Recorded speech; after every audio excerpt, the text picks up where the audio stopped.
Thanks for listening and subscribing to the Clive Barker podcast, the only podcast dedicated to the imagination of Clive Barker. In this episode 191, Jose and I talk with Ed and Nina Martinez about the Clive Barker fanzine days, and particularly their work on Cenobium, collaborating with Clive Barker and many other friends of the show. We also talk about Ed's special effects work. This episode took some planning to pull it off, and we'll probably have to have them back again for a part 2.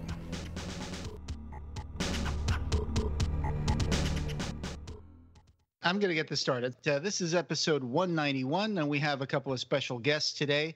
It's Ed Martinez and Nina Arlene, and this episode is going to focus a little bit on remembering Cenobium and other Clive Barker magazines.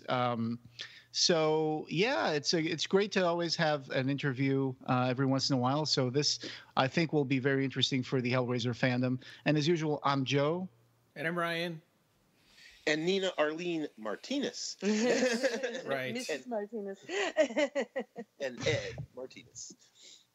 Ed Martinez from, you might remember him as the other side of Cenobium Magazine, along with Diane Keating, who was kind of the creator, right? I mean, we've been talking a lot. We were co-creators, but she initially, thought it up that she wanted to do a magazine, and, she wanted to finance it. So, yeah.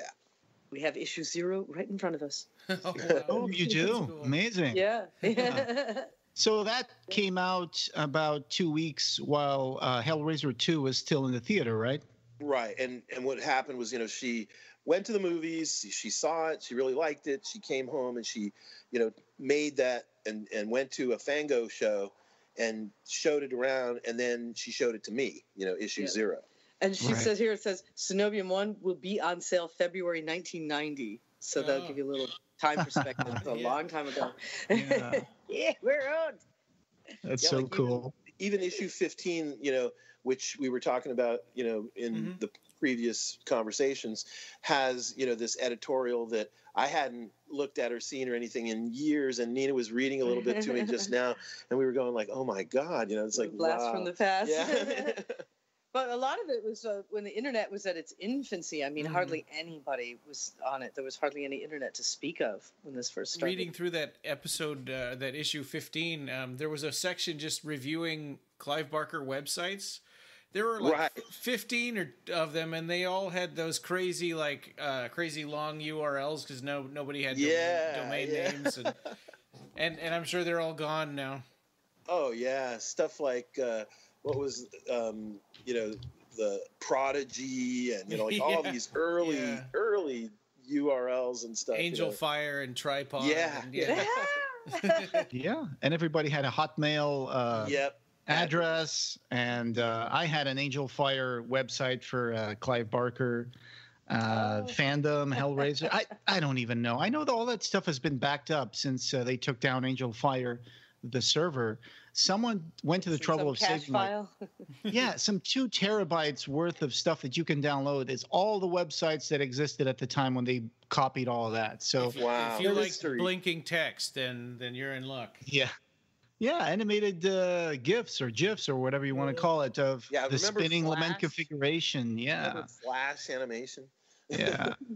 Take college courses on Flash. Yeah, and web rings. This is part of the Hellbound web ring or whatever. Yeah. Yeah. Well, nowadays they have podcast networks, right? Like Bloody Disgusting Podcast Network or the Fangoria Podcast Network. Yeah. But back in these days, people were using snail mail. They were sending, self-addressed envelopes. Oh, wow. SACE. Yeah, I remember that. We would send out all of our subscribers, their issues and stuff. Yep. A lot of people would send a SACE to get their issue. Yeah, SACE. Yeah, I used to say that. So yeah, taking us back to that time. I mean, I remember when I started checking out the Hellbound Web, which was that website that had the, nowadays people know it as Cenobite.com, but before then it used to be this one student guy in Michigan. I think his name was Matt Rexer, and he used to have this long, crazy sounding URL, had something that ended in like EDU, Michigan, whatever. It was the University of Michigan website he had. And he started the Hellbound Web. And I remember going there, and this was like maybe 92, 90. No, that was like 93, I think, 94. Yeah, I think it was right after Hellbound came out. Yeah, and so I remember going there, logging in a little Apple computer. I don't know what the model was, but it was at the computer lab at the college I was in, and I would just go and check it out every day and see all the stuff that they would put up, and stuff like, hey, here are some storyboards that you can see. And for me, who I was a budding movie fan, and I still was not that much into the whole behind the scenes, because this was back in the days when, movies, you bought a movie if you were lucky in VHS, and there were no extras to speak of, except in rare tapes that would come with some extras at the end of the movie. Right, like somebody like Full Moon started making their own like video magazines that they would put on their own releases and stuff, but not until much later. Yeah. And so for me, when I started finding these websites about authors and movies that I liked, it was pretty magical to see, hey, here's storyboards. Oh, and look, concept art for like the Torture Pillar in Hellraiser 3 or something like that. And that stuff was just like, for a fan, that's what we want to, that's the stuff that's gold to us. You want to find out more about it. It's like, oh, there's a draft of the script where, Frank fights his brother in a room full of swords in Hellbound that they never filmed because Black Monday hit and they lost a third of their budget. And then obviously there were casting issues as well. Like Claire Higgins didn't want to come in to reprise her role. It wasn't Claire Higgins. It was Andrew Robinson, I think. Robinson. So, Claire Higgins didn't want to come back after number 2. Yeah. But I mean, imagine the fact that all this stuff. You guys know all this stuff, and you're a rare exception, because you read and get your hands on everything and anything you could from the very beginning about all this stuff. But boy, nobody knew anything about all this. It was like as rare as hen's teeth to find out about like anything about the negotiations of a contract or about why somebody would or wouldn't show. I mean, today everybody just takes it for granted that all this stuff from the internet. Yeah. You can pretty much follow all the pre-production, production, post-production, everything. Like, oh, this movie director trashed his hotel room, and then he got fired, and then this and that, and then they had reshoots. Just rumors, stuff that's not even substantiated. We find out about. And in issue 15 of your of Cenobium, the one of the letters was like, "Who is this?" He was like, "I thought." Why is my mind blanking right now? He's saying Bloodline. Yeah, about Hellraiser Bloodline. He's like, I thought that Kevin Yeager was going to be the director, but who's this Alan Smithy guy? Yeah, a lot of people that took him by surprise because not everybody knows what an Alan Smithy film is or what it means to say that. That's a pretty rare thing too. Yeah. So Cenobium was really cool in the sense that you guys would actually put in the legwork and go to conventions and try to interview people that were directly connected to the movies.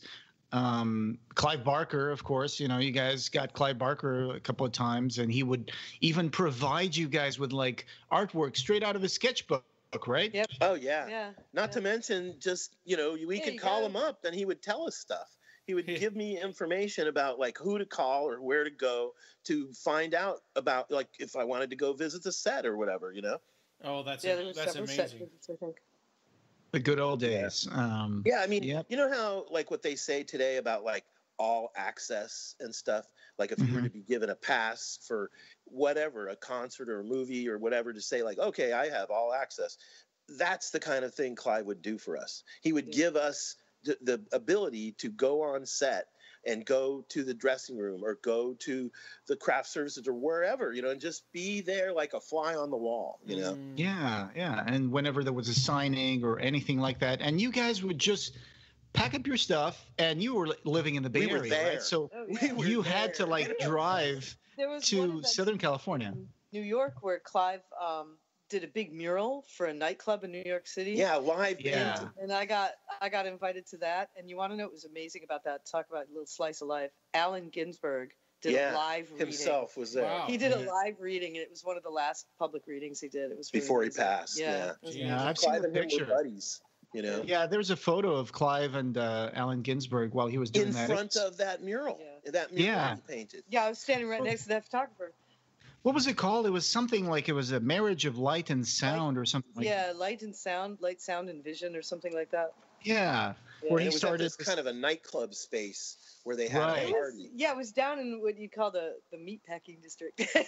Yeah. It makes you wonder what happened to that mural. Probably painted over by some person and just it was on canvas. It was a big canvas, so they could roll it up. Moved it. Yeah, they could conceivably be found by somebody someday. Oh, or that's maybe so much it's better. even in Clive's possession in the last house that he's got left. Yeah. Big garage where he's got a bunch of stuff there.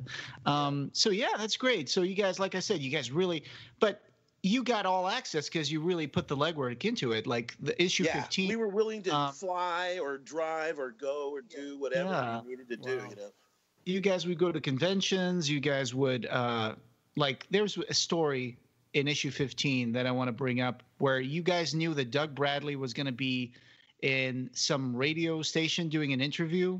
And you, and I believe you and Diane got on a car at 3 a.m. to drive from the Bay Area to LA.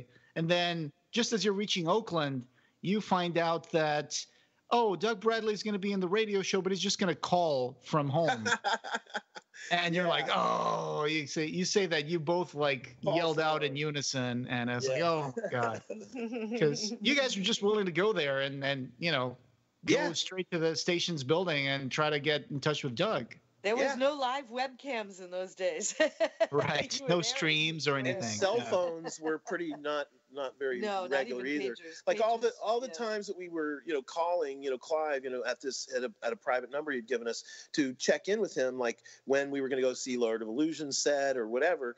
We would first, have to arrive in the area, get into a hotel room, book the room, get a phone, and make the call, because we didn't have a cell phone, Clive, everything was landline, Yeah. Yeah. Wow. Heck, I remember phone booths, I mean, nowadays. If you had a pager, you had to go find a phone booth to answer the page. And so sometimes we'd be waiting in the hotel room, all day long for a phone call back to let us know where to go and when to be there and stuff. We're talking about good old days, but that's not a good part of the good old days. Because nowadays it's so much better. It's like having part of the job. It's just part of the. If you wanted to get the coverage, you did these things. Yeah. But it was really fun, right? Because you guys, when you went to conventions, you guys it was well worth it. You guys would dress up. Amazing. When people would dissect VHS frames one by one just so they could make a screen accurate costume and stuff like that. Oh yeah. When I made mine, I literally used a Polaroid camera pausing a VHS tape. Well, we should explain. Nina made her own female Cenobite design costume back in 1992 Halloween. Wow. Yeah. And that's how we didn't have any reference, so I literally. She didn't. I didn't know her yet. Yeah, she made this before we met. Penelope, right? Yeah, Penelope. So kind of like Pinocchio in Clive's. So that was it was October 1992 because I had a cousin who lived in Chicago, and I heard that Doug Bradley was going to be at this Fangoria Weekend of Horrors. So I thought, I'm going to make a costume and enter the costume contest. And so I what a better way to spend Halloween. So I made the rubber. I made my own life cast. It took 3 tries. Yes, you can actually cast your own head. It's possible. It's very hard to do. It took me 3 tries, but I did it. And it was hard in New York because you have like cold and humidity, which ruins your materials. Yeah, she was using materials which were inferior. Like today, and I taught her in the future, about almost 3-minute to 5-minute drying plaster bandage. Yeah, I was super using stuff fast. 15 to 20 minutes. Yeah, so she's there sitting for a really long time with this stuff on her face, So anyway, I show up at this Weekend of Horrors in a full-on over-the-head mask, that I'd sculpted and done a cast in latex, and Ed was there on the road covering it. And, Diane and I and attended. Selling Cenobiums, and so naturally we met at Doug Bradley. Literally met at Doug Bradley, didn't we?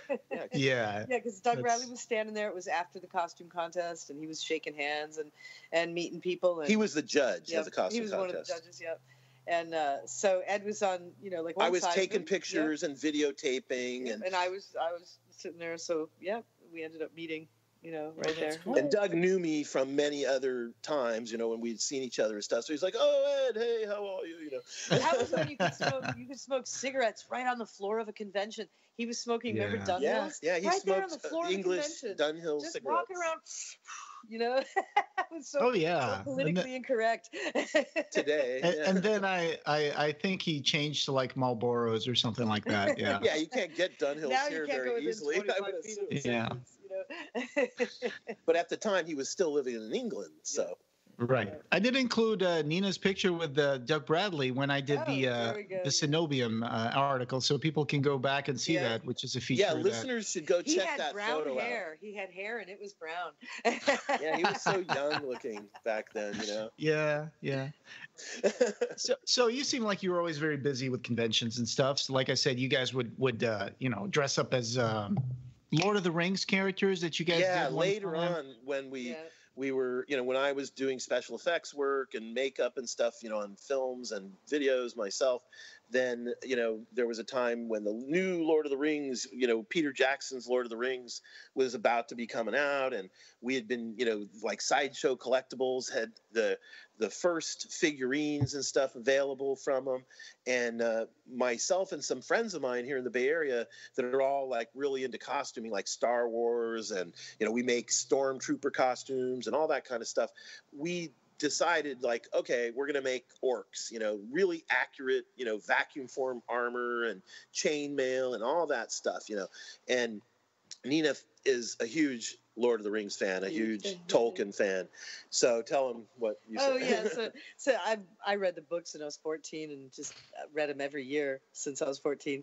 So when Ed made his orc armor, I was like, oh, I gotta get me some orc armor. So he helped me, and we got on the internet, learned how to weave chainmail, 4-in-1 chainmail, and we ended up making a little short film. Yeah, behind the scenes on how we did these costumes, kind of thing. No, but There and Back Again, the Little Orc's Tale. Oh, that too. Short film. A short fan film. Yeah, if you get on Ed Martinez YouTube channel, you can find all that goodies. Yeah, we'll link that at the show notes. Yeah. So wait, you guys were making real chainmail?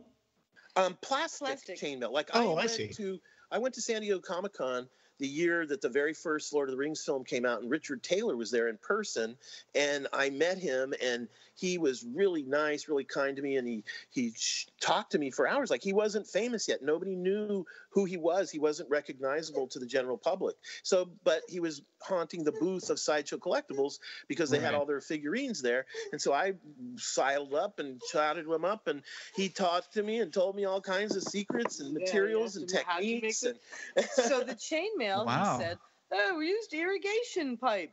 So they used PVC pipe, irrigation pipe. Yeah, in England, in New Zealand, they sell it in a coil. It's flexible enough that they could coil it, and they can use a heating device to make it soft enough so that they can put it through a device that they invented to slice it. So they would end up with little rings of plastic. Yep. We used a bandsaw. That's amazing. Like, I have the Midian key, like Lalsberg medallion from Midian in Nightbreed. Yes. And it's made out of a section of PVC piping too. I know. You can just see it's Sculpey and PVC piping, and then some paint on top of it, and you're good to go. It's screen ready. You know? And nobody will ever see the backside. Don't worry about it, Doug. That's amazing. So, was there any difference in the way you sound to me like you're someone who was always into recording and registering all the events that you went to and meeting people and connecting and all that stuff.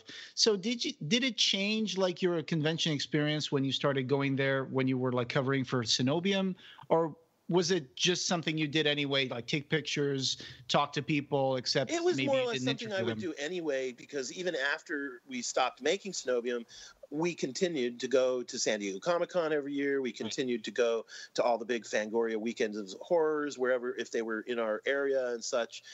Nina moved to California and started living with me, so we didn't have to go back and forth across the country. Like, I used to fly out to New York, and she used to fly out to California, But once we started living together, we would just stay in our California, more or less, region, Yeah, Right. it started out our convention road trips were our first few dates until we moved in together, and then started doing road trips together.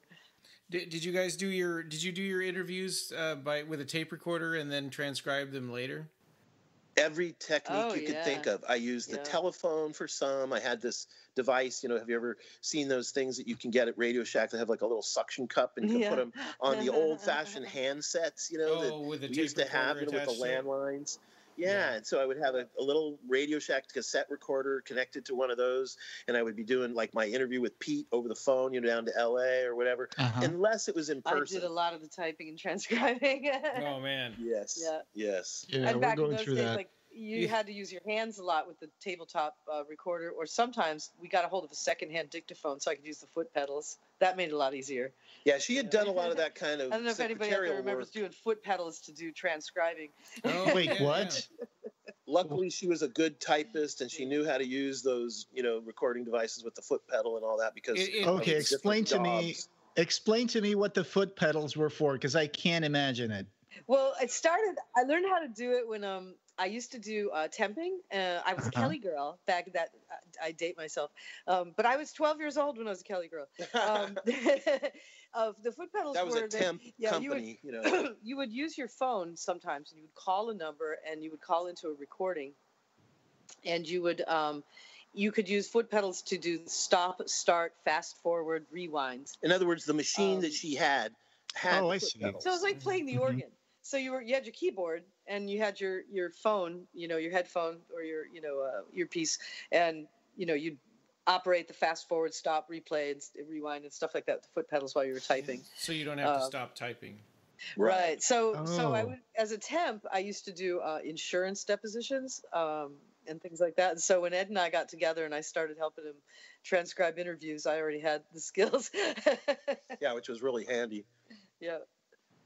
So a lot of micro cassette recorders as well. As I remember those. Yeah, we just discovered a bunch of this stuff recently. Like, now that I'm blind, like I can't put my hands on certain things without help. And so we've discovered, like micro cassettes and audio cassettes and, small tape video cassettes. And so we don't even have a machine anymore to play back the old videotape cassettes but there's some real gold on some of those because, I have footage from the sets of different Hellraiser films. Yeah, you were interviewing Angelique. Wow. There's footage of that. Mm-hmm. Yeah, I mean, I remember we were talking, and I think I mentioned this somewhere in the Cenobium feature, that it wasn't the Cenobium feature, it was the Kevin Yeager interview. I mentioned that you had told me about going to visit the set, and you saw, I don't know if for any listeners out there who didn't read the feature or saw that interview, you visited the set of Bloodline, and you saw the miniatures workshop, Kevin Yeager's miniatures workshop, working with a miniature asteroid space station set being built, right? Exactly, but I saw two different things. Like, in other words, I was on the live action sets where they actually had the sets of the Minos space station full size for the actors. Mm-hmm. And then I also got to go to a separate location, like in a warehouse district, where they had the model shop, where the miniatures were being constructed of those Minos space stations. Was that the one that looked like a Borg in a rock? Yeah, kind of. Yeah, it was like a big, giant hunk of styrofoam, like foam type foam, that was carved and worked and, pitted and, painted and everything. And amongst the crevices and cracks, and it was cube shaped in general. You know what I mean? Oh, I see. As if you took a big rock asteroid and, like apparently, supposedly, like on the full size sets, was supposed to mimic that. That's why when you watch Bloodline and you see the interior set walls of the Minos, it's if you look closely or if you freeze frame or something, you can see that there's like a serrated look to the walls. Yes, like they were supposed to be carved out of the asteroid. Yeah, you can still see it in and I think in some early drafts. What's that supposed to represent is that, like, the Corps of Engineers came in there with giant laser cannons and just whittled out, the asteroid into corridors and stuff to build the station in, which is completely ridiculous in reality. Like, they would never do that. Hey, space station. People keep talking about going into asteroid mining. So in the future, that might happen. We don't know. Well, they would have to come up with some pretty incredible equipment, to be able to do that sort of thing. But anyways, so that was the concept. That was the conceit, that the walls, they used like a hot wire cutter, and styrofoam. And, I'm sure it was an incredible amount of work, because I've worked with styrofoam and hot wire cutters and stuff myself. And I know, what it takes, to build. I mean, I was there on those sets, they were like 25, 35 foot long corridors, of styrofoam carved, all painted black. I mean, styrofoam's white, in order to make it look like The Rock, they had to paint it all black. It's just, I'm sure it was an incredible amount of work to do that on those sets. And it was a low budget film, And you have video footage of these places and events, and we were talking about that earlier. I think that would be great one day if you can find some of that stuff. Maybe just post a few pictures here and there. That would be great, because you never signed any non-disclosure agreements or anything. So I'm pretty sure that'd be perfect to share every once in a while. I mean, it's so many years ago now. It's like That's an Alan Smithy film. I don't think you're going to be sued by Alan Smithy. Right. Yeah.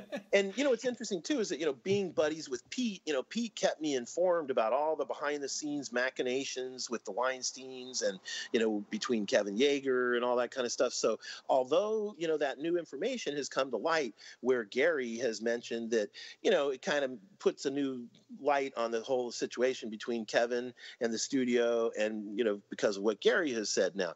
And my experiences of being there and on the set with Gary and Kevin and everything is that, I didn't see any of the blow-ups or dust-ups. I'm sure that was all behind closed doors, but I was told about them, and I know that, the Weinsteins were very unhappy with Kevin, Yeah. I met one of the Weinsteins because of Clive Barker, actually. When Ed and I first met, he needed someone to cover Clive's first ever American art show. Yeah, before she moved out to California, before we actually dated. We didn't have a date yet. Oh, wow. So, we were just friends at that time. So I went to the Best Cutler Art Gallery in New York. That was the winter of 1993. In Soho? Mm-hmm. Yep, that area. And so Clive had never had an American art show. So some of the paintings he was actually doing in New York. He was actually doing right on the floor of the gallery the week before the show. I wonder if Don Bertram was there at that one. Yes, probably. So I got there a week or so before the art show. Yeah, we were interview him because he was doing all his interviews, in one day. Cenobium was told about this and given the high sign, the heads up that we could send a correspondent there, and Nina happened to be on site in New York, and so it was perfect. Yeah. So anyway, that's documented in one of the issues of Cenobium, and so because I was there, Best Cutler and was it Herb? Yes. They invited me back when James O'Barr was coming. The guy who did the Crow movie. Because I said, I'd like to come when he does his signing. And Herb was like, why don't you just come down in an hour? He's coming down anyway. Yeah, for like a private little soiree. Yeah, just come and meet him. Don't come to the signing. There'll be too many people there. He's on his way here. Yeah, to meet Clive, He said, if you come in now, you'll intercept him. So I told I was at work on one of my jobs. And so I told my boss, like, I got to go. It's lunchtime. I gotta go. I hop a train into New York City, and I get in there, and so I'm standing there, and I'm talking to James O'Barr and his lady at the time, girlfriend at the time, and the girl that played Darla was there. The actress. Because you want to know what? This is what was funny when Harvey Weinstein. I don't mind saying this. For the young girl in the movie in The Crow, that she's like a 12-year-old or 13-year-old. No. Darla's the mom. No, Darla. She was the junkie. The junkie. Yeah, the blonde mom. The mom. She was sitting on a chair in Best Cutler's gallery when I come in, and James O'Barr's sitting there, and his girlfriend's sitting there, and so all of a sudden Harvey Weinstein comes in, right? And I've never met him before. And I thought he was going to be older because I'd heard his name. So I was shocked at how young he was. This is 1993 in the spring.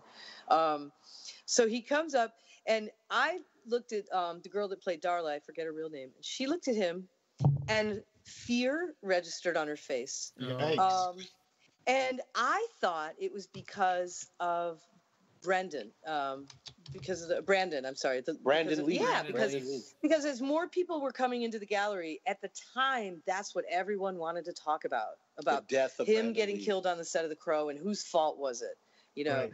And so when Harvey walked in and I saw fear register on her face, I immediately thought it was because of that, because you didn't suspect that he was a predator. Because right. She was there, you know, filming, and so she knows, you know, like people have all these rumors about how it happened, blah, blah, but she knows what the real story behind the real story, because she was part of it. And it wasn't until like all these years later that I was like, gee, I wonder if it was different. Maybe I totally misinterpreted that, because we didn't know Harvey was, you know, going to have all these accusations decades later, you know. But now I'm like, I look back on that and go, maybe it wasn't the Brennan thing. You know? Wow. Who knows? Yeah, that was the actress was Anna Levine. I think that was her name. Yeah. Good Google. But it was very stressful, because, you know, they wanted to promote the movie, and that's all people wanted to talk about, you know. And you know, I could feel that it was hard for the people involved in it. I know, geez, and now we don't know what's going to happen to Hellraiser. It's all up in the air. Exactly. And, but here's a quick thing I wanted to mention. You were also, you guys were also visiting the set for Lord of Illusions, right? And you are an extra during the Pantages Theater. We were given screen time. Yeah, I was in the sequence, you know, where the big illusion magic show is happening up on stage, and you know, from time to time they would pan out across the audience and show, you know, a full crowd of people sitting in the audience. We got to sit in that audience, you know, for those sequences. At the Pantages Theater. Yeah. Were you there, Nina?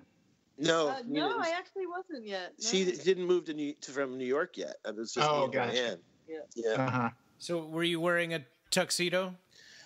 We were supposed to, but, you know, Diane just wore like a black outfit, you know, and I just wore my best nice clothes, like a black shirt and stuff. Jacket. Yeah, I had my leather motorcycle jacket.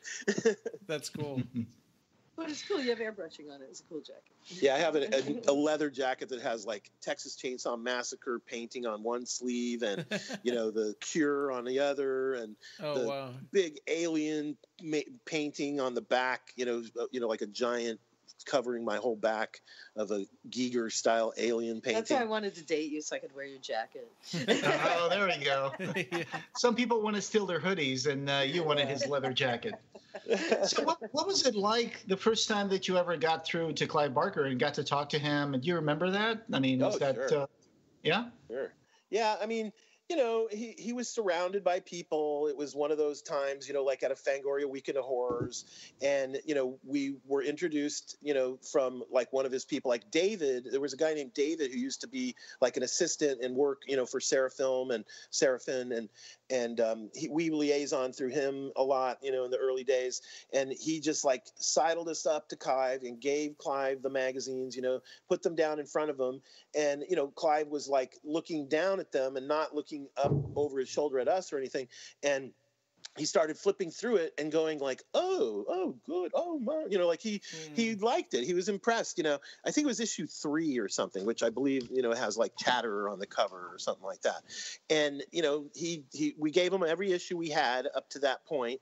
And we said to him, you know, like, oh, you know, anything you want, you know, if you want more copies or, you know, whatever, you know, and we asked, you know, like, if it were possible, you know, do you think we could get an interview or blah, blah, blah, you know, like that kind of stuff. And he said, oh, of course. He said, that's from now on. And he like turned to his assistant guy and said, from now on, they can come up to the front and they can be like right here behind me. They can sit at, you know, these extra chairs and these tables, you know, he just gave us, you know, carte blanche, basically, you know.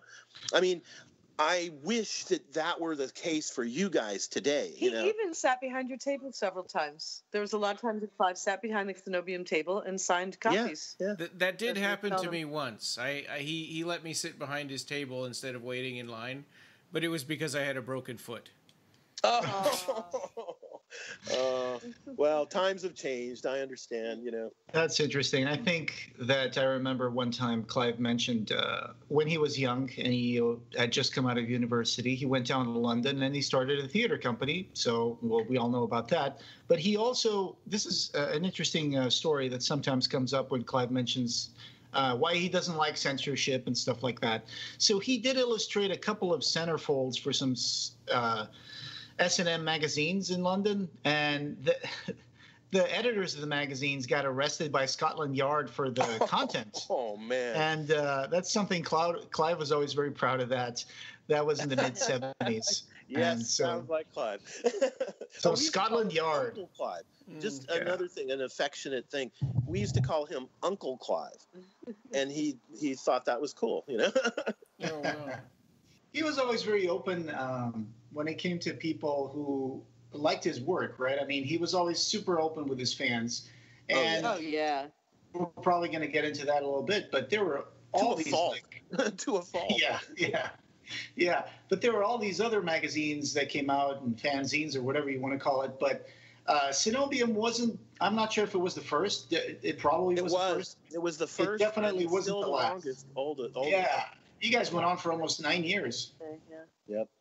But I remember technically it still exists because we exist and we still sell them. Actually, Ryan had mentioned that he didn't have any, and we said like, well, I've seen them selling in the past on eBay and stuff. Like I guess individuals selling off their collections or whatever, and they've gone for as high as like $20-$30 an issue from what I've seen.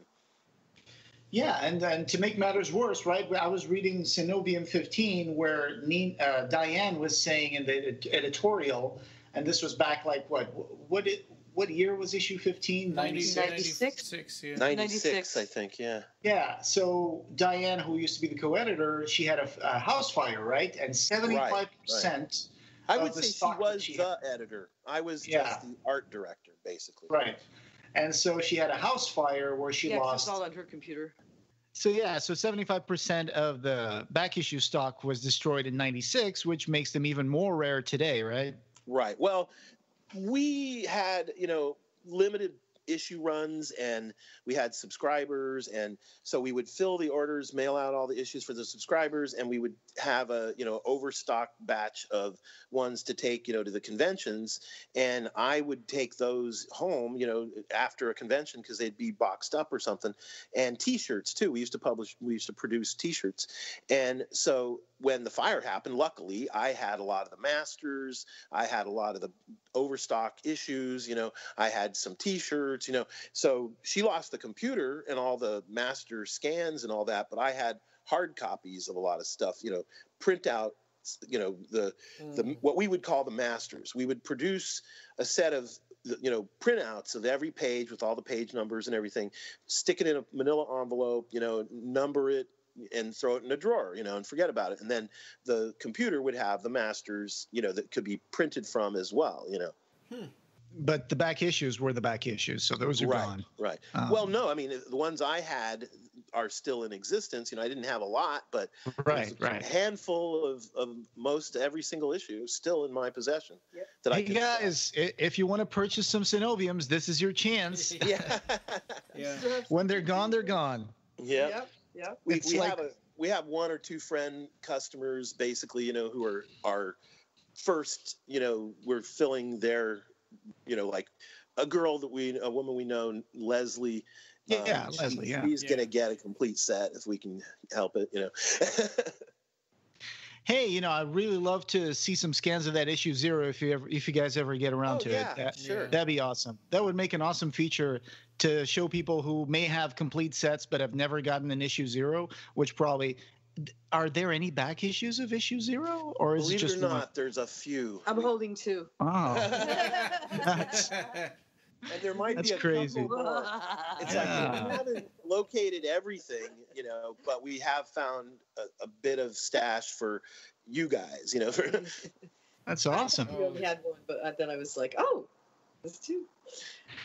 You guys were the first one probably, and definitely you guys lasted until 9 years later down the line. But you guys also ended up reviewing some of the other issues of fanzines about Clive Barker. You know, there were a few that I never heard of, and Ryan only heard about them as well when we were reading comic books and stuff.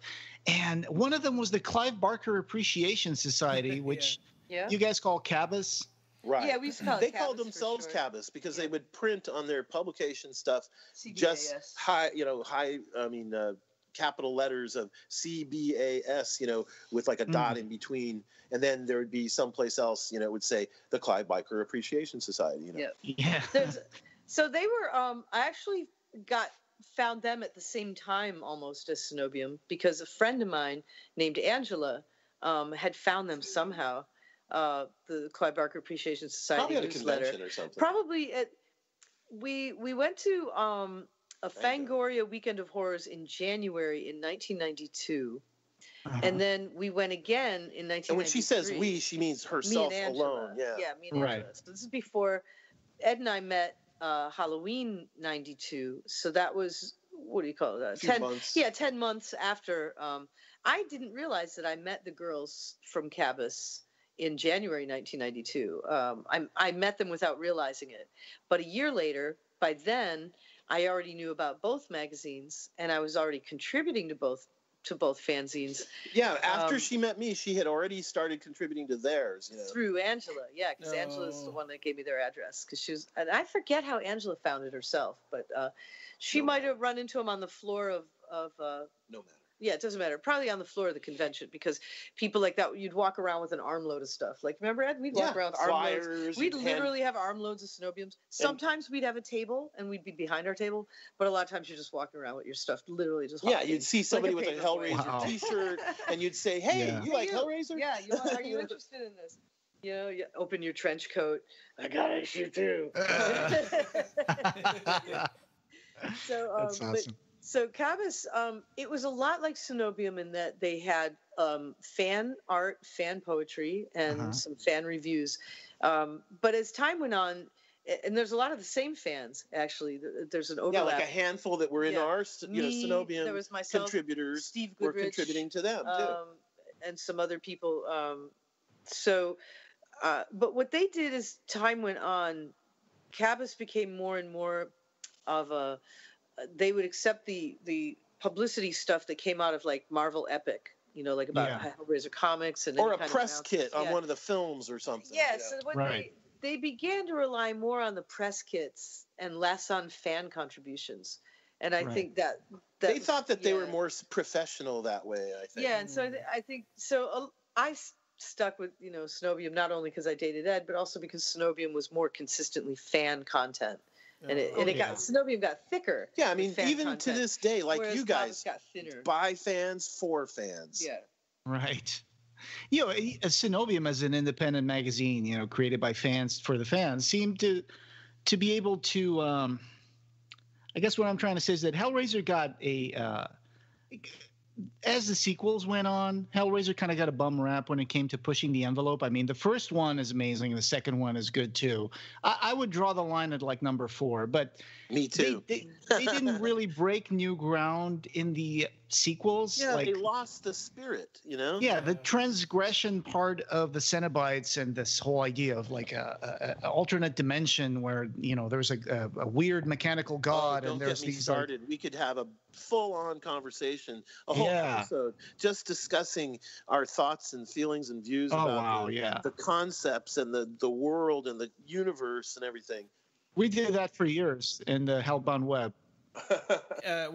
What year was the last issue of Cenobium? 1996.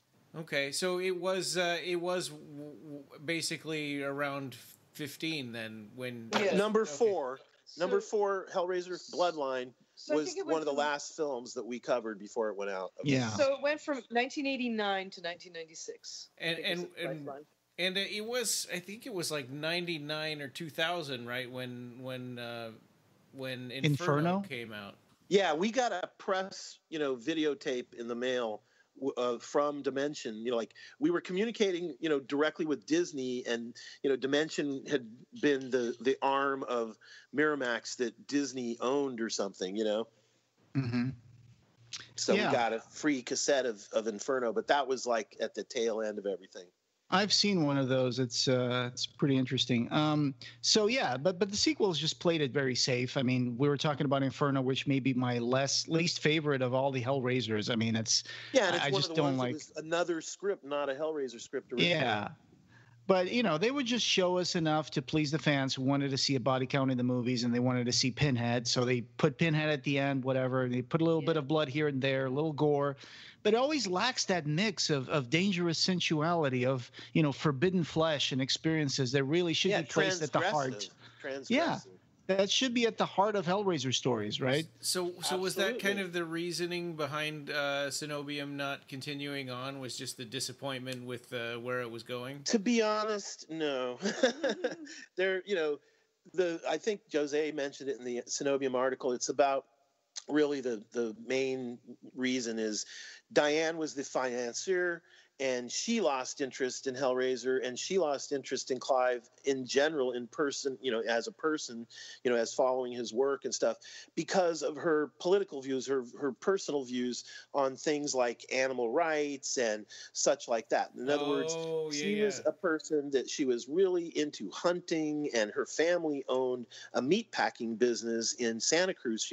Her and her family are from Santa Cruz, California, right. And they owned a big, meat packing company that her father started, and her brothers all worked there and everything. And and she's adopted. She's not their natural child. So it was an unusual situation with her, where she was one of those people that got to do all the fun things, like go to culinary school, or go to she could take like taxidermy classes, or whatever she wanted to on a whim.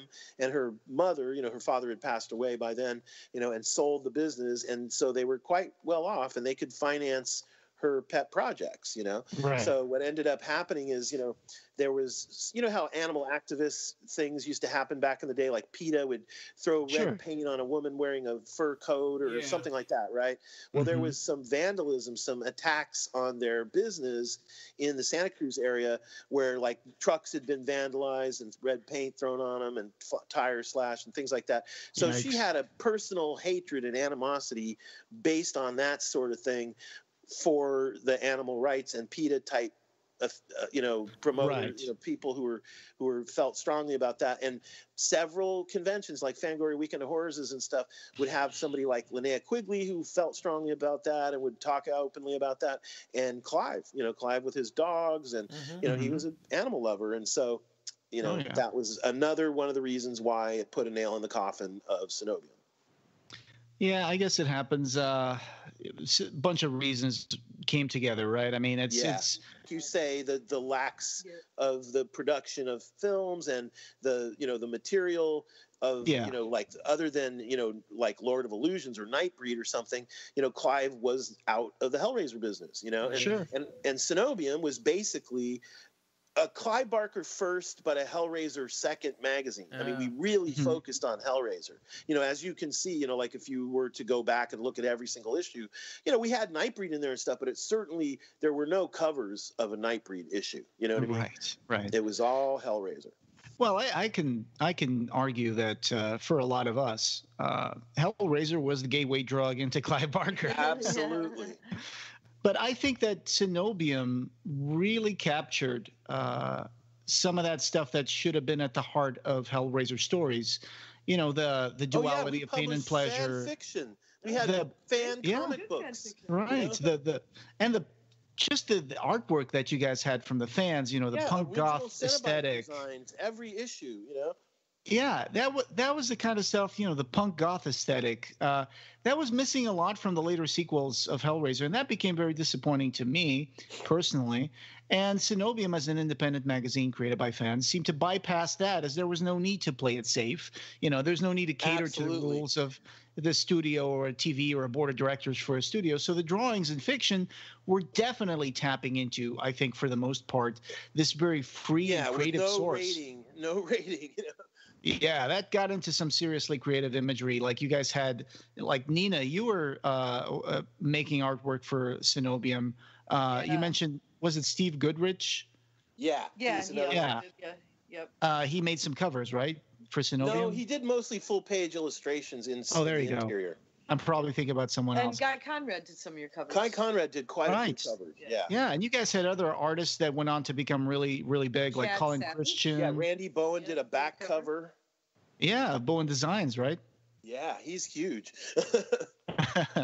So one of them became like worked for Dark Horse Company. Was it Randy Bowen? Randy. Yeah, Randy. Right, Bowen. right. And then he went off and developed his own company, Bowen Designs, which is all the Marvel and DC action, not action, but statue figures like Sideshow Collectibles type stuff, Right, right. Issue 12 has a Chad Savage. Issue 10. Oh yeah, Chad Savage was another very good artist that we had. Right.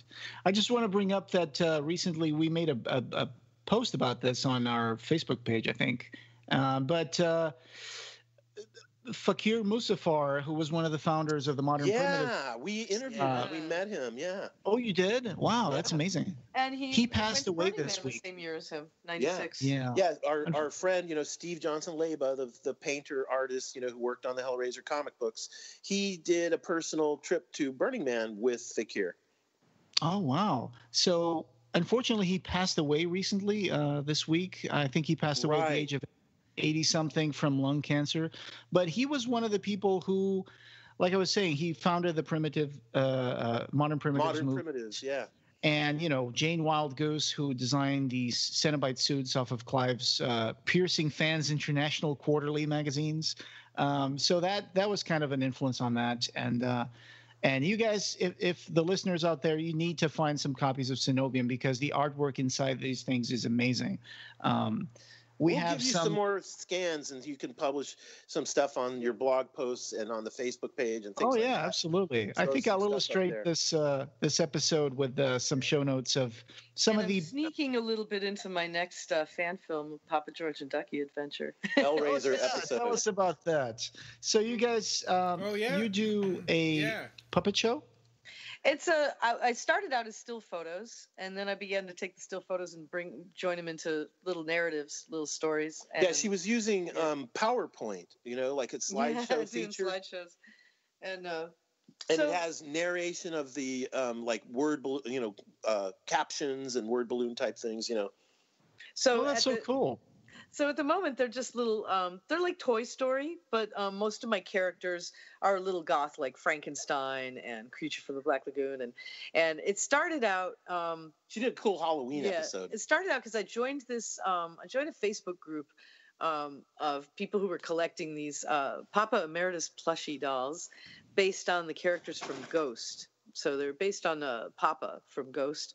And so that started me taking the still photos of the dolls. And then that just became, I took more and more photos and started to string together more and more Became stories. her new passion. And then it was Ed's, I have to say it was Ed's suggestion that, hey, why don't we make our own puppet of this character, because the puppet will be more durable. And it'll be yours. Instead of it being somebody else's character, we'll make our own. Right. So anyway, we made this puppet of Papa George. So he was played originally by one doll. Now he's played by the puppet. And we actually have a new face ready for him. We're going to mold and cast his new face soon. Yeah, because if you don't know about this band Ghost, they wear masks. Oh, that's cool. They all wear masks.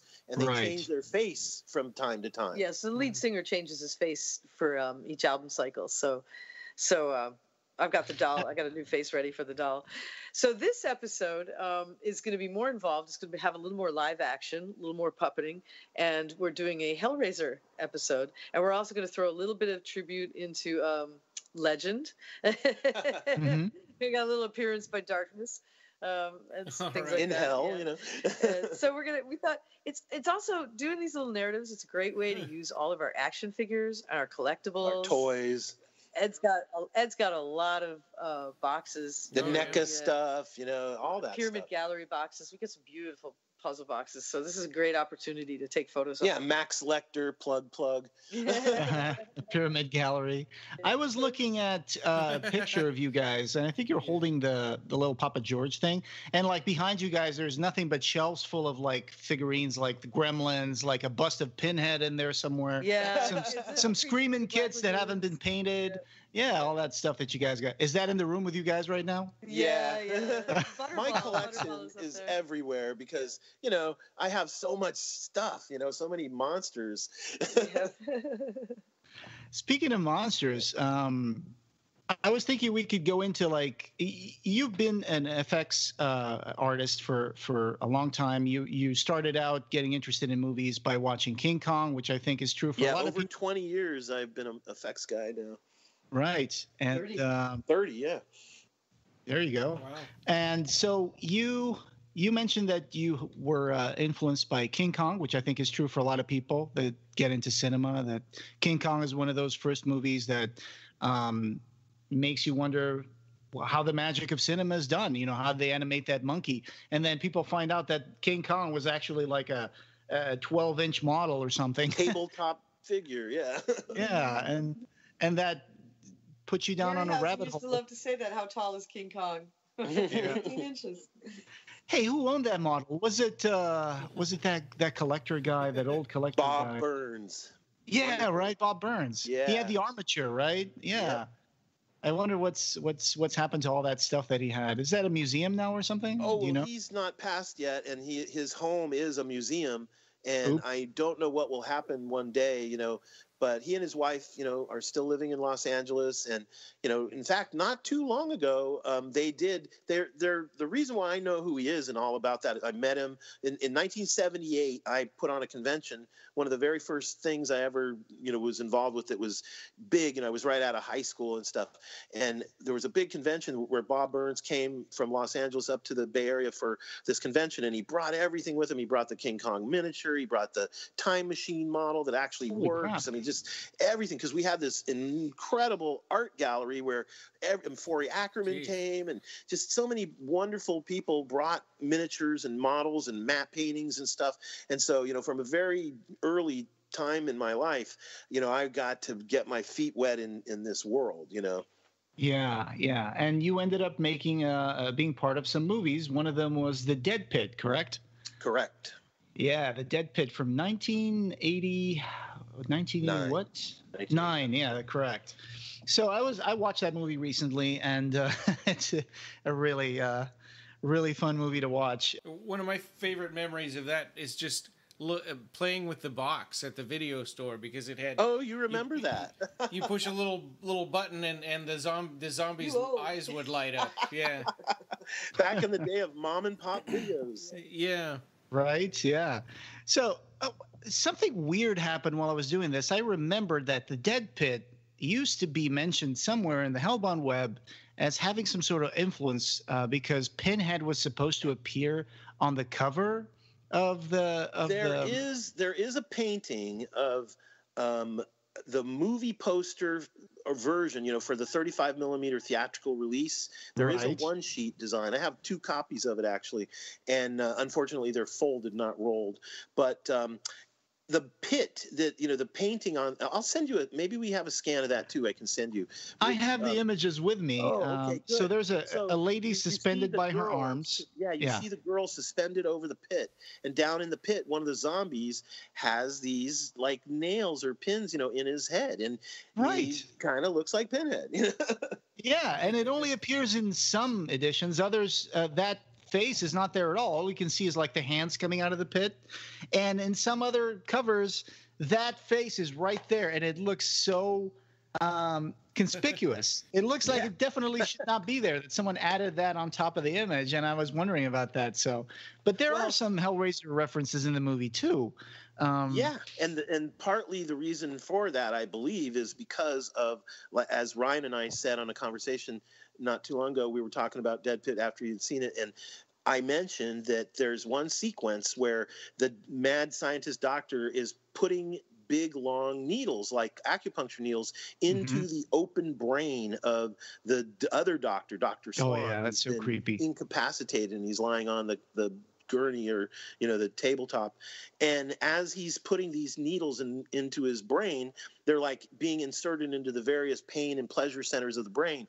And so the actor is going through a whole series of, you know, like his childhood, and you know, when he burned his hand, and, you know, like all the different things like that.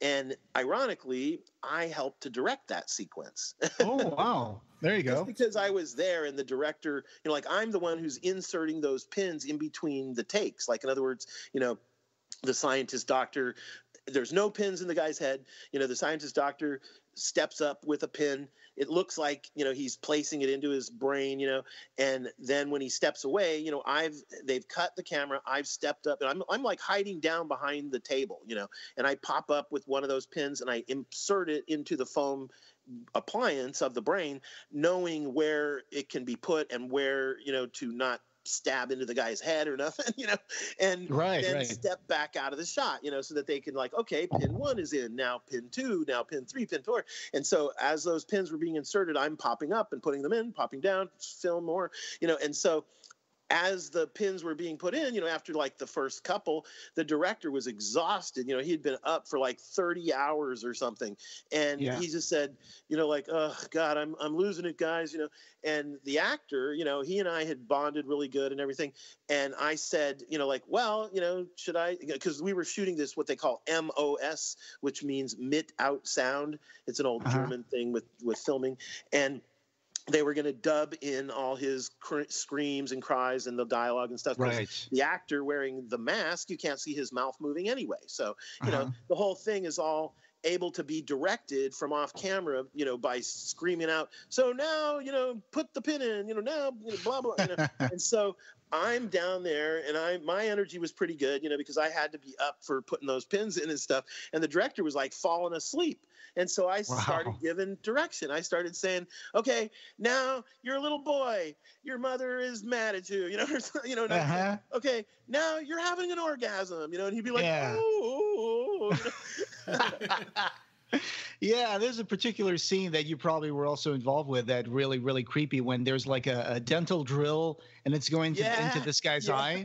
Right. And I was reading this article where it said you had a metal plate concealed under the foam appliance so that you wouldn't actually poke the guy's eye out. So right, and in fact that metal plate had a little socket built into it so that you could take that was a real dental drill. When we arrived on this location, it was an abandoned facility which had surgeries and water, therapy areas, and it had a dentist office. And so it was an old dentist office with that old fashioned dental chair and stuff. And we took one look at that and then, oh, this is creepy. We've got to use this, And so we devised this this way of shooting this thing.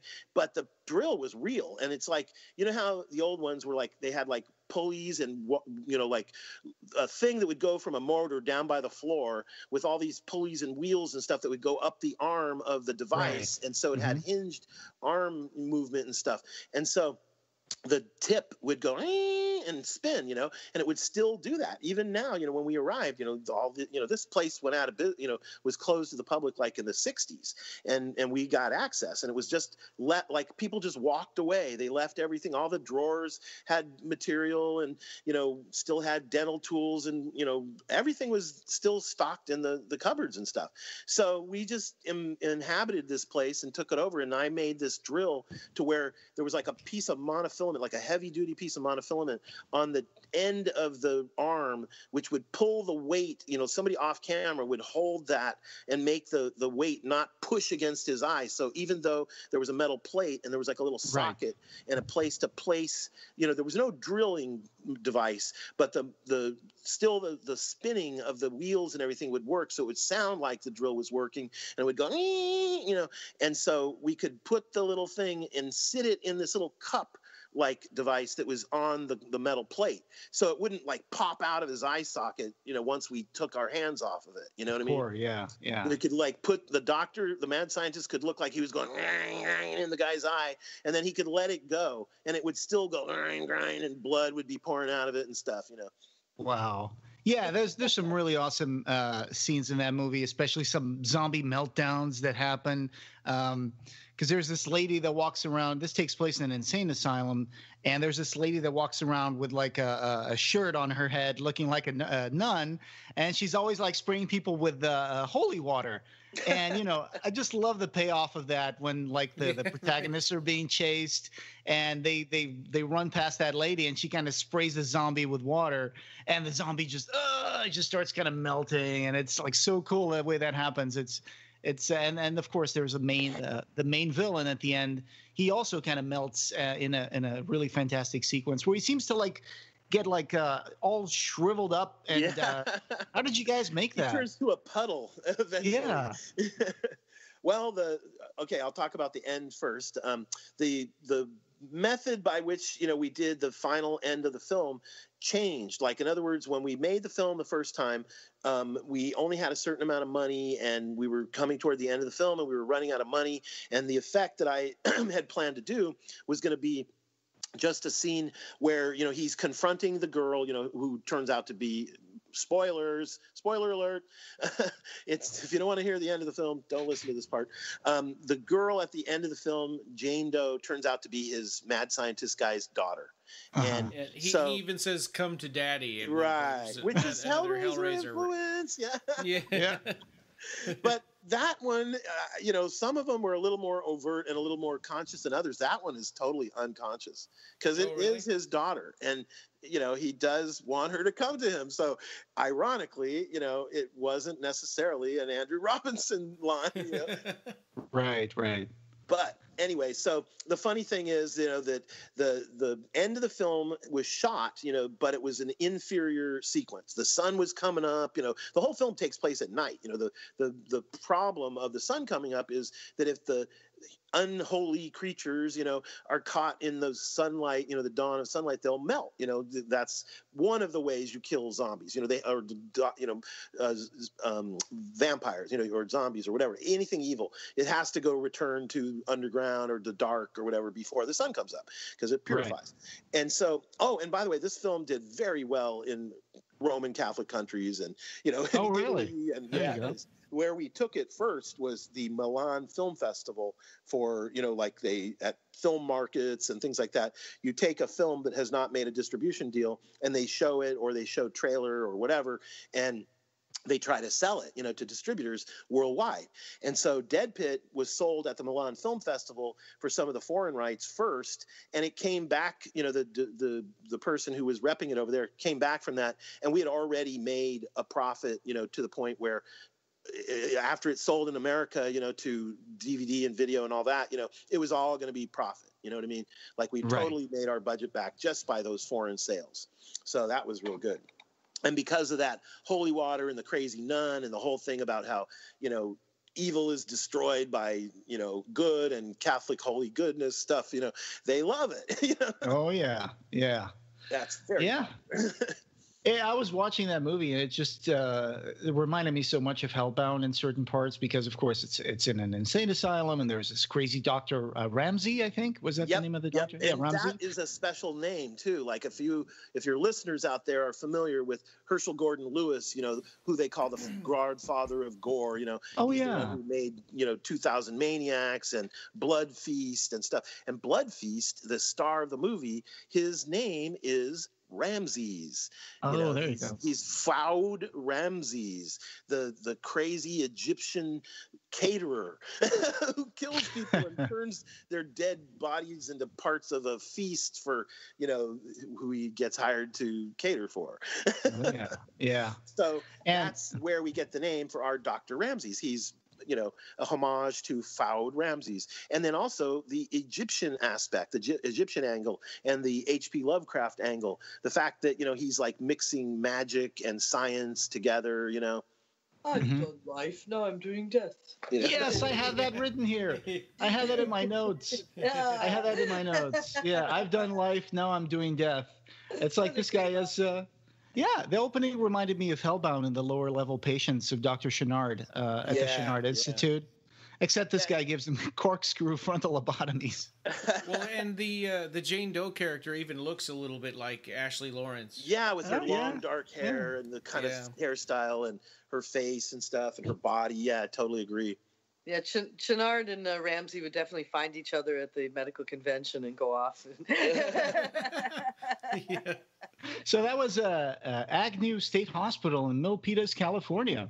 Yeah, and actually, the interesting thing about this whole thing is that place was a character. That place was a star because without that location, there would be no Dead Pit. Like, in other words, the director, the producer and director were a couple, Jamil and Brett. They were, living together. They were, their boyfriend and girlfriend, so to speak, and they were working on a different film, and he wasn't working on the film at all. He was just, like working, a straight job, like somewhere else, in the Santa Cruz area. And his girlfriend, Jamil, got a job working on this film with the man who ended up financing the Dead Pit. His name was Jackson Seri, and he was involved with this other film that was like an action film. It was actually being filmed at the same location at the Agnew State Mental Hospital, but they were using it in a totally different way. They were using like the grounds, the outside grounds where car chases and gun shootings and things like that were going on. This was like a film that involved like military, high-tech equipment being, smuggled and sold, and, like terrorism and things like that, like an action adventure, almost like a Bond kind of storyline. And this guy, Brett, he was somebody that, he was brought in on that film to help them do all the action sequences where guys were shooting machine guns and driving around the grounds of this Agnew State Mental Hospital in vehicles, hanging out the windows going, and so the fact that he visited this location and worked on a film on that location and met the man who eventually financed Dead Pit on that film, and that, his girlfriend, who later became his wife for a short time, Jamil, who was the producer of Dead Pit, she was working on that film, and she brought him in to help with this second unit shooting, but they discovered the interiors of these buildings and everything, like I said, had, this was a big mental institution during the 30s, 40s, and 50s. And then when, there were several crazy things that happened, like during the 1906 earthquake, the place fell down, like all the buildings that had a lot of people living in these places. I sometimes call them inmates because it seemed like they were in a prison, but the buildings fell down and killed a bunch of them. And so what happens when an earthquake happens and there's a bunch of dead bodies amongst the rubble. Yikes. They eventually dig them out, and they have to make a big mass grave because they don't have the facilities to autopsy them and give them proper burial, and a lot of them didn't even have any relatives or anything. They're wards of the state and things. So there was a big mass grave there on that location from the 1906 earthquake that happened in San Francisco.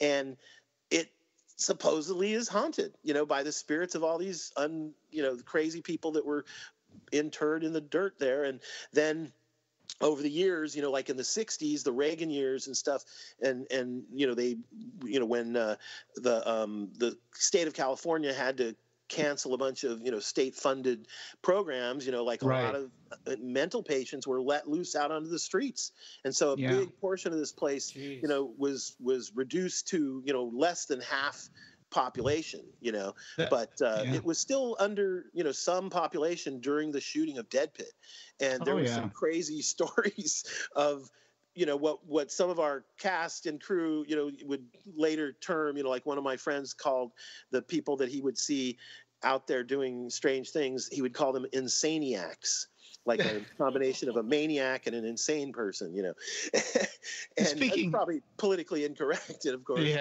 we were filming all night long, and we would break when the sun would start peeking in, where we couldn't hide the fact that it wasn't night anymore.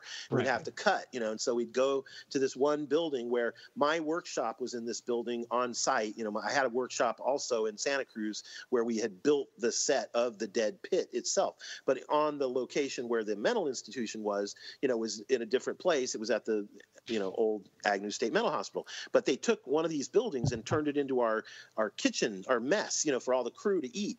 So they're in there making bacon and eggs and stuff, and in the early morning dawn light, through the windows as we're sitting there eating our eggs and stuff, you can see couples in the bushes, with their hospital gowns, the kind that have a big slit up the back. The family show. So they would escape their rooms. Yeah, that's what we would be waking up to and eating our breakfast while watching stuff like that. I do remember reading an article that you had a lot of trouble finding people to be the zombies, right? Because they were supposed to have this cellulose something that would simulate methyl cellulose. Yeah, that's the commercial name, the chemical name for slime. What we use in Ghostbusters for slime, or the alien, the Giger aliens. Right, it's a food thickener. And you guys had trouble finding extras to become zombies, right? Because they were like, oh, man, I don't want to go through that again. So, well, actually, to be honest with you, many of the zombie extras were personal friends of mine that I had to hoodwink into doing it. And I didn't tell them what we were going to do to them. Nobody knew that we were going to douse them with this methyl cellulose and cover their heads in blood. And they would also, have been made up as zombies with rubber appliances. And they would also be wearing these hospital gowns, just like the Insaniacs, with their whole backside visible. Like, some of them wore underwear and some of them did not. Oh, my God. You also worked in other projects. One of them was Galaxis with Bridget Nielsen. And and Sam Raimi. Right. Yeah. Oh, wow. I didn't get to see that movie just yet, but I saw the trailer in preparation for this, and it seems like a pretty decent space flick. I think the trailer I saw called it something different. It was like Something Force. I forgot the name. Yeah, Space Force, not Space Force. That's something else. It was shot under the title of something like Terminal Force. Yeah, how fun was that movie? It was great. It was a very interesting situation because at the time I was working on stop motion animation puppets and armatures and such for video games over here in the Bay Area and in a town called Milpitas, which is very close to where the Agnew State Mental Hospital location was. Right. They had a building, for the company Atari, and Atari was, a video game company, and I worked on several games for them at the time, working on, figurines and puppets and, stop motion figures and things like ray guns and props and stuff. For a lot of the stuff that they were doing there was being shot with live action and live actors and stop motion 3-dimensional figure puppets and being digitized and turned into, like, some of these games had a laser disc inside the machine at the arcade, where you put in the quarters, like that game that used to be called Dragon's Lair. Dragon's Lair and Space Ace and stuff like that. It was a laser disc-based game where the stylus would pick up and move to a different portion, based on what your move was and stuff. And so they were doing games like that at Atari, and at the time, I was involved with stop motion stuff for them, Yeah, unfortunately, I was looking up what Bridget Nielsen has been up to after I watched the trailer for. She was on some sort of a reality show, I think, for a while. Yeah, I found an article that had her like stumbling drunk with a bottle of vodka in a public park recently, and apparently she was not doing very well. It was a strange shoot, as I was about to say. I think it came to me like at the 11th hour, and I had to drop everything and jump on a plane and go to LA. And when I was down in LA, I arrived right like on the set directly from my air flight, and never left the set until like 24 hours later. Like, in other words, they were doing a night shoot where they were going to shoot all night long. And I got to hang out with the guys from KNB, in the back of the set, and they were the ones that built the full size robot, of the robot that I was there to see, so that I could make a miniature version for a stop motion puppet. And, it was for one little sequence where, the full size robot goes berserk and starts shooting up people. And, the full size one was not visible. Was not built, from the waist down. It was like on wheels or something. It was just a cart like below the waist. But the head and the arms and everything would move and light up, and it was all radio controlled and cable controlled and stuff like that. And I had to photograph it and measure it and duplicate it in miniature, like in a 12-inch or I forget if it was 12 or 18 inches, but a small figure of the same robot that then the same guy that did the stop motion animation for Gumby and Pillsbury Doughboy, and he also did the stop motion puppet of the Terminator endoskeleton in the first Terminator and in the second Terminator. All the stop motion work. So iconic. Oh yeah. Yeah, and his name was he went by the name of Sneaky Pete Kleinow. The Sneaky was his code. His nickname, but he was a famous guy, and he's passed away now. But he was in a band. He was in he'd worked on so many films and so many great things like Gumby and stuff. And it was great for him to do the stop motion on this little puppet, that I helped to work on. Oh, that's cool. We could talk about all your career, but it's so extensive. I'm just going to mention another one here that was the G-string horror, because I thought that was more recent. Yeah. That was a more recent one. You were a special effects supervisor on this one, and I mean, it's about a production company. It's shooting a horror film in a 100-year-old and actually haunted movie palace turned strip club in San Francisco. A little bit of trivia: one of the protagonists is actually Steve Johnson's girlfriend right now. Oh no! You're thinking of Black Devil Doll. Oh, Black Devil Doll. That's it, right? It was Heather Johnson, I think. Yeah, actually, the two actresses that were in Black Devil Doll, one of them ended up in the G-string horror, but the girl that was the star of the Black Devil Doll, the one with the dark hair, she is now Steven Johnson, the special effects artist's girlfriend. Right. Okay. So that's what I was thinking. Black Devil Doll. You didn't work on that one, did you? Yes, I did. Yeah. Oh, you did. Okay. Yes. Did you see the trailers online? I've seen the trailers. Oh my God, that thing sounds wild. I have to find a copy of that. It is so wild. I have to find a copy. We'll put a trailer for that. It's probably going to offend a lot of people. Yeah, just a forewarning for anybody who's easily offended. You may not want to watch that. It wasn't made recently. It was back in back in 2006 or 7 or something. Back when things weren't quite so hard to get away with stuff.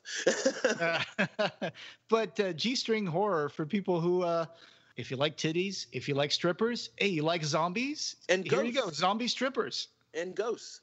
Sort of a ghost movie in the sense that the place is haunted, and a lot of it is sort of a docu approach, where there's interviews with the strippers who have seen a ghost or had an experience or felt a cold spot or something crazy, A disclaimer before the main titles tells you that parts of this film may induce unpredictable paranormal states.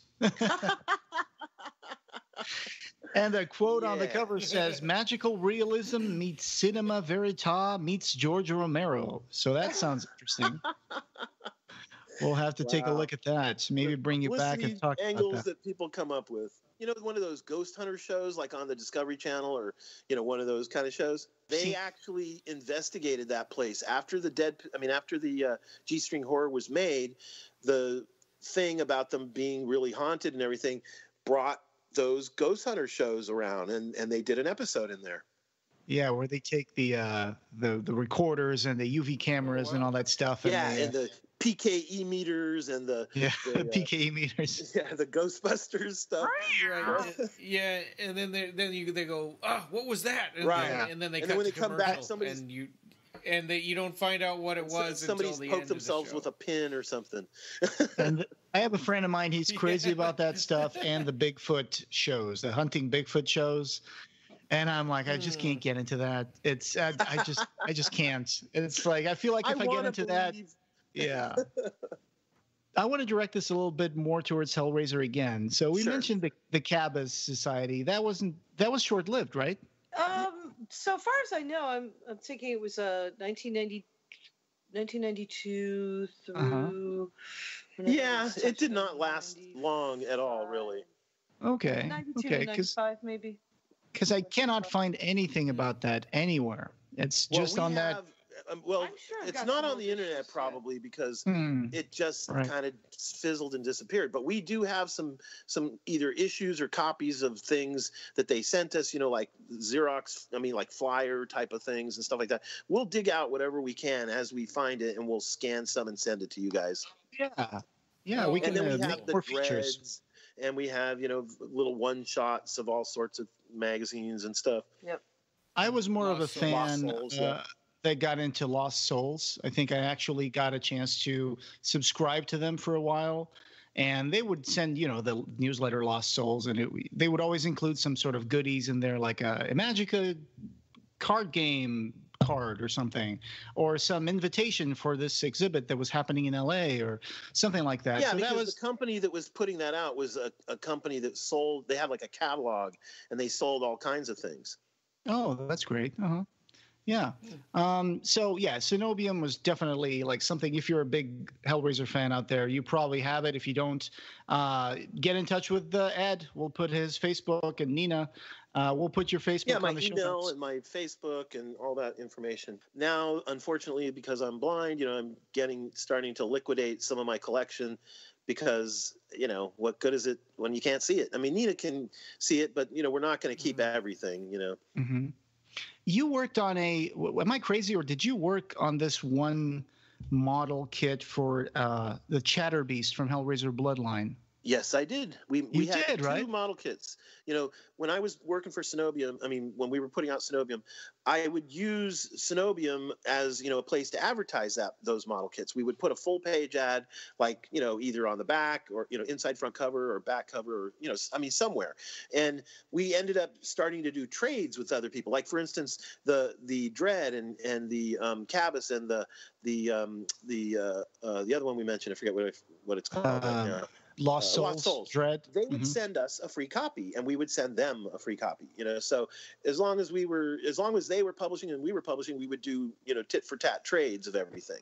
And the same thing for ads, like certain other magazines that I was aware of that were full size, 8x10 like Cenobium. I would send them a full page ad, and they would send us a full page ad. And so sometimes when you look in Cenobium cool. and you see a full page ad for something, another magazine or something like that, it was one of those trades. Oh, that's cool. I guess something similar nowadays it would be us and the exactly podcast. The one from England, right? Those guys from England. Yeah.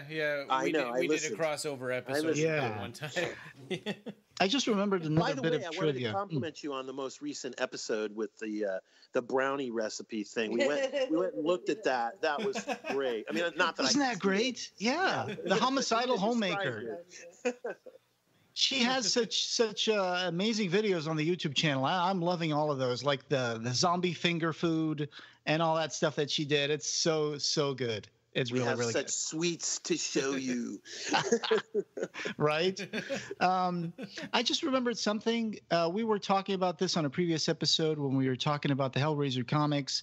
I was talking to Ryan about the Hellraiser summer special, and there was a story about keeping the stories going, and there was this teacher that tells the little girl playing hopscotch that the rhyme "step on a crack, break your mother's back" is not real, and the monsters aren't real. And then this one lady shows up, "Stop telling lies to your students."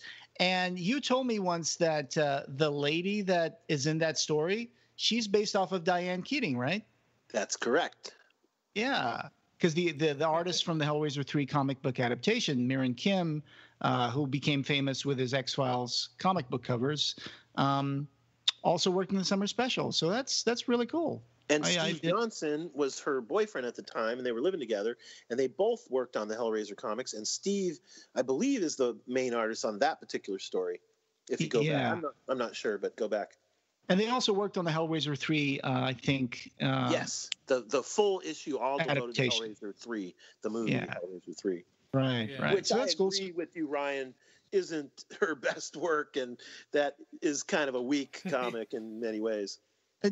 Movie adaptations to comic book form are always kind of stunted in some ways. And it's always because it's narrow. There's not much room to innovate because you're just adapting something that already exists. So and they're adapting it down to like PG, right? And also there's sometimes it's interesting, like certain comics get the script, or they have to go into production before the actual movie gets made and finished editing and stuff. And so sometimes there's things in those comics that don't end up in the actual movie, but they were gonna be in the movie. They're in the script, or they shot it and they got cut out, in the final edit or something. Yeah, and we found a couple of lines in the Hellraiser 3 one that were like that. That was kind of a shame that they weren't left in the movie. If Pete wrote them, they should have been in the film. I agree. Yeah, I keep saying if Clive Barker was the father of Hellraiser, Pete was the nurturing mother. That's exactly. He was the what do they call it? The midwife. Right. That's a good one. So what are your thoughts on the direction of the Hellraiser sequels, and how do you see the future of Hellraiser? I know this is kind of like a very vague, kind of put you on the spot question, but No, I don't mind talking and telling my thoughts at all. Well, first I'll go with the last thing first. The future. Who knows? We none of us know, but we hope, we pray, we cross our fingers that perhaps Clive may have another input on things again, hopefully. Sure. And if not, then someone maybe Pete, maybe someone from the Pantheon, who knows? But wouldn't it be cool if somebody like Doug were offered to direct or something? It's like maybe he doesn't want to be Pinhead anymore, but, somebody who's part of the family, let's say, who could keep the canon alive, not necessarily a sequel like I've heard you guys talking about in the most recent episode, but something along the lines where we would all be pleased. Like maybe, Julia could come back like you were talking about, or not necessarily Julia, but Claire Higgins, just a new character. I mean, she played that nun. I mean, who knows? I mean, these people have all put some character in their faces and in their bodies and in their bodies of work and everything. They have more stories to tell. They have more character in their faces. And could you imagine Claire, Doug, and the Andrew and in another film, but playing different characters and stuff, kind of like what's been happening recently with American Horror Story. Well, with not only that, but with our Hellraiser actors, with Nick and the fact that they're all getting to be in various projects from time to time, sometimes due to their their association with the films, and sometimes just because they're cool people and the people that want to do these things like them or whatever. But boy, they're still around. Wouldn't it be great to try and find something that they could do that would be in one of these films, and not just like little cameos like we've seen in like the Lost in Space feature film with the actors like June Lockhart and stuff coming back for 2 seconds. That's. It seems like when you think of something, what would be the coolest thing that somebody could do with Hellraiser? Then typically what happens next is that they make a movie that's the opposite of exactly what you just said. Totally new people nobody's ever heard of. Totally new take. Police procedurals, please. No, how about a movie where people don't really know if they're awake or asleep too, or if they're in hell or if they're not. I mean, that's never been Invaders done. from Mars did it good. William Cameron Menzies, the original. That's enough. Or Jacob's Ladder. Yeah, it seems like a lot of them are rip-offs of Jacob's Ladder. Right. Hashtag bring back Peter Atkins. Yeah, that's what I mean. No it's like, kidding. Can you imagine? I mean, Pete has so many great ideas. Even these days, with his own original fiction, he just comes up with great stuff all the time, Yeah. Hashtag let Doug Bradley direct Hellraiser. And too bad nobody listens to us. Let's go on Twitter. Let's make it trend. I don't know. Is that a thing? Actually, that's not a bad idea. Maybe Occupy Midian could move towards like saving Hellraiser. Oh, that would be cool. I don't know. I just wouldn't wish whatever mess Hellraiser is in right now. I just would not wish that on Peter or Doug. Yeah, but it has to sort itself out at some point because it's too valuable a franchise. Yeah. I dare say I don't even know if Hellraiser, I mean, at the point that it is, I mean, I like the last one. I'm okay with it. Gary Tunnicliffe did a great job. I like Paul T. Taylor as Pinhead. I mean, I'm not going to turn Pinhead's character into a sacred cow and say, nobody but Doug Bradley can play a Cenobite. Absolutely, yeah. I think even Doug would agree. Like if he were given more to do, in the Hellraiser franchise than just play Pinhead, because we all know he was on screen for 6 minutes total in the first film. Right. Yeah. So he could be a much bigger influence on the direction of the film if he were brought in early pre-production to toss ideas around with, or to read scripts that have been submitted already. And just like Clive, like some people that are part of the family, so to speak, to give their input, at least, maybe not, a ton of money, but just offer a nominal fee so that they could be part of the conversation, Yeah. I don't need them to reinvent the wheel. I don't need them to remake Hellraiser, but it would be nice for them to use the value that they have in the people who are in the first few Hellraisers, this right? Is such a rich, wide open world. I mean, obviously, by you and I and everybody knowing what the Scarlet Gospels contain, I mean, come on. I mean, there's so much there. Yeah, and don't just give this to some unknown person. I mean, some hack. Yeah. Some hack fraud out there in LA. I'm just joking. But I mean, Peter Atkins has been writing for decades, and he's such a good writer. And even if Clive Barker, put him in a writer's room, a blank yellow legal pad, and 3 of these people we're talking about, just brainstorm, and they could come up with amazing. You know how like the Marvel universe, how there's people, you know, whose job it is, like Kevin Feige and stuff, to map the next like 20 years of what the Marvel universe is going to be. Could you imagine if they were to sit down and even just for 4 or 5 films to map like a trilogy or something where it's got an arc, it's got new characters, it's like something where, I mean, you guys have been doing the comic books. I mean, we've all been seeing that the comic books are rich with ideas. It's like the Star Wars franchise. They own all that. That's canon. That belongs to the Hellraiser franchise. They could take any of that stuff. They could make a trilogy, you know, I mean, an anthology film of 3 short stories, kind of like what Hellraiser 4 was going to be a little bit alike originally, you know? Right, yeah. Or they could just take somebody else's script and write Hellraiser : on the front of the title and then kill him. Don't let that idea out. Yeah. The future of Hellraiser is still up in the air, and until some other company swoops in and takes what's left of the bankrupt Weinstein company, I have no idea what's going to happen to Hellraiser. Will it go to Netflix? Will it go to some other place? I don't know. But I think the Hellraiser franchise is like part of the pantheon of all horror now, like Freddy, Jason, you know, Michael Myers, you know, Pinhead, you know, and so it's like, you know, every year, you know, kids get up and dress up like Pinhead for Halloween and stuff. And Nightbreed too, like you guys were saying about the TV show. It's like, gosh, there's so many things you could do. It's like it's wider even in many ways than the Marvel superhero universe. You know, you could go to another planet and have, you know, a box on another planet. Can you imagine that? You know, like blue tentacled aliens that open the box or something, you know, weird.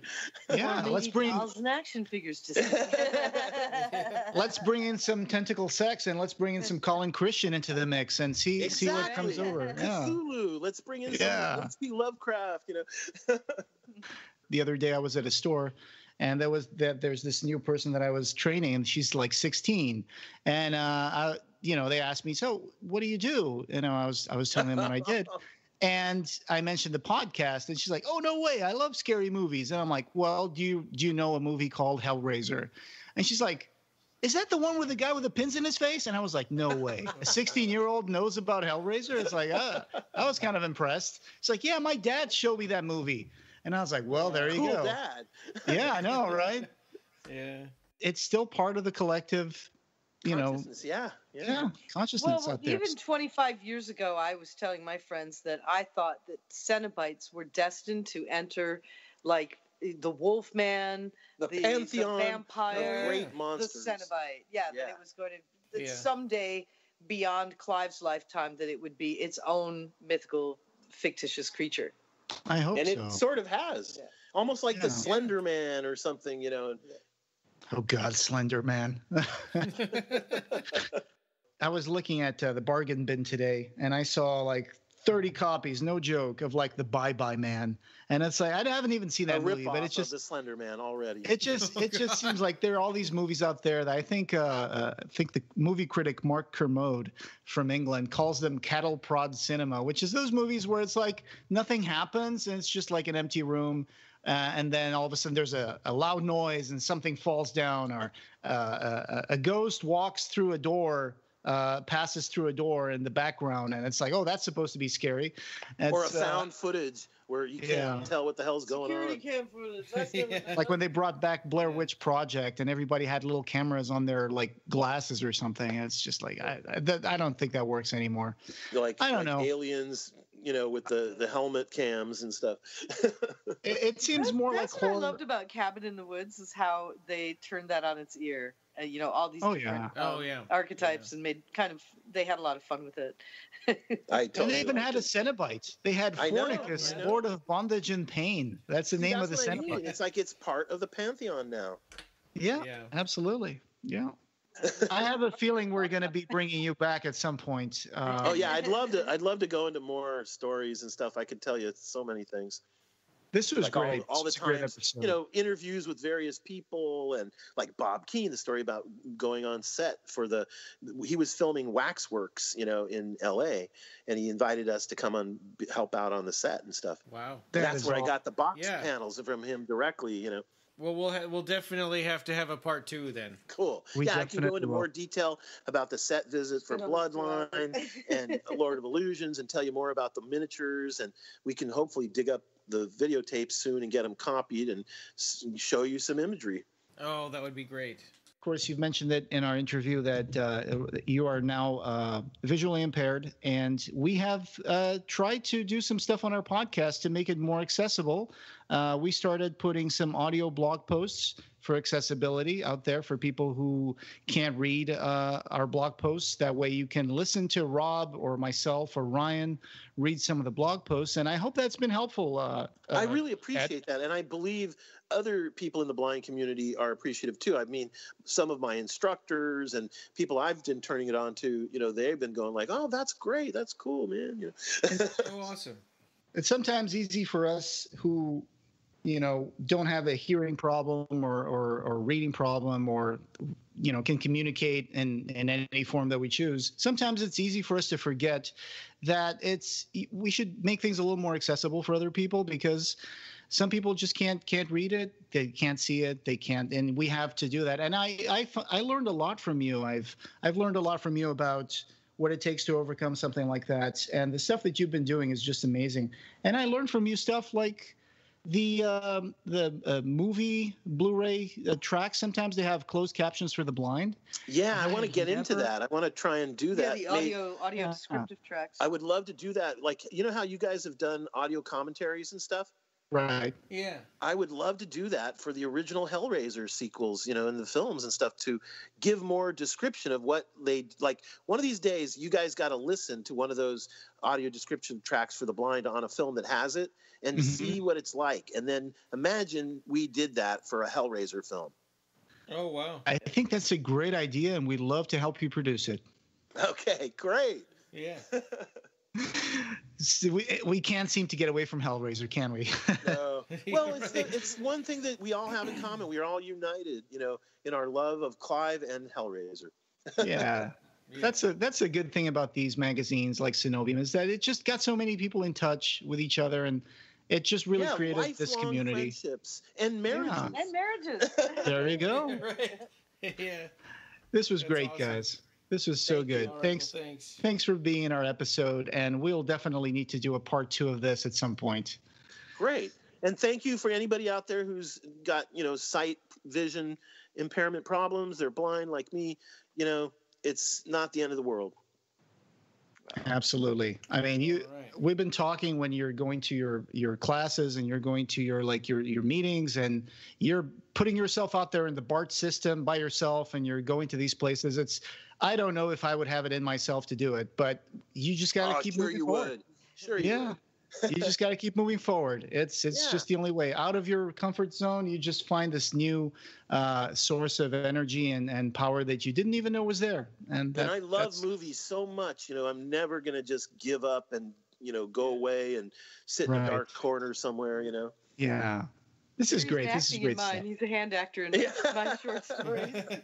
All right. And thanks to Nina, she's keeping me, taking good care of me, and we're working together on projects and stuff.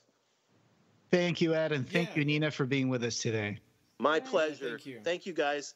And this episode, having no beginning, will have no end. Oh, awesome. He stole your line. Actually, I was thinking about that. Yeah. Good one. Cool. Thank you so much. Right. This was great. All right. Thanks. Good night. All right. Have a good night, guys. Thank you.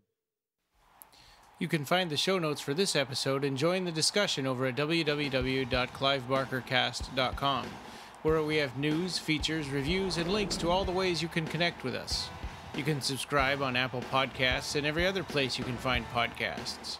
Clive Barker Podcast, or BarkerCast, is an independent editorial, podcast, and news blog that is not affiliated with or under contract by Clive Barker or Seraphim Inc. This is a labor of love by the fans for the fans. Thanks for listening.